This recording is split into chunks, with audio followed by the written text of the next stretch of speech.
আবহাওয়ার খবরে নজর রাখতে হচ্ছে নতুন সপ্তাহ বৃষ্টির ভ্রুকুটি আগামী 24 ঘন্টায় মেঘলা আকাশ থাকবে, সঙ্গে সকালের দিক থেকে কিছুটা কুয়াশার দাপট লক্ষ্য করা যাবে। হালকা বৃষ্টির সম্ভাবনা থাকছে, হালকা থেকে মাঝারি ঝিরঝির বৃষ্টি।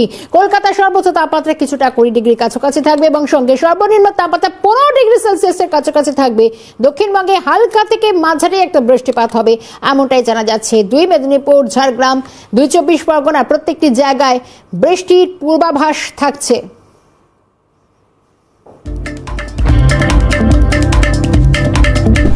আগামী 24 পরগনাতে আপনার লোকাল কন্ডিশনটা আমি প্রথমে বলি। কলকাতার জন্য সাধারণত ক্লাউডি স্কাই থাকবে, আকাশ মেঘাচ্ছন্ন থাকবে এবং খুব হালকা বৃষ্টি হতে পারে এখানে ওখানে, ঠিক আছে।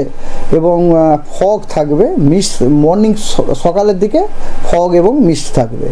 এবং আমরা যেটা অনুমান করছি যে ম্যাক্সিমাম টেম্পারেচারটা 20 ডিগ্রি আর মিনিমাম টেম্পারেচারটা 15 ডিগ্রি থাকবে।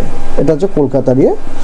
আর আমি যদি আপনার পুরো রিজিয়নের জন্য যদি বলেন তাহলে আমি আপনাকে বলি, প্রথম কথা আমাদের যে গাঙ্গেয় দক্ষিণবঙ্গতে প্রথম দিন আমরা খুব হালকা বৃষ্টিপাত 1-2 জায়গাতে, কতগুলি জেলা যেমন হচ্ছে পূর্ব এবং পশ্চিম মেদিনীপুর, ঝাড়গ্রাম, দক্ষিণ এবং উত্তর 24 পরগনা, কলকাতা, হাওড়া, হুগলিতে, নদিয়াতে আমরা খুব হালকা বৃষ্টিপাত আশা করছি।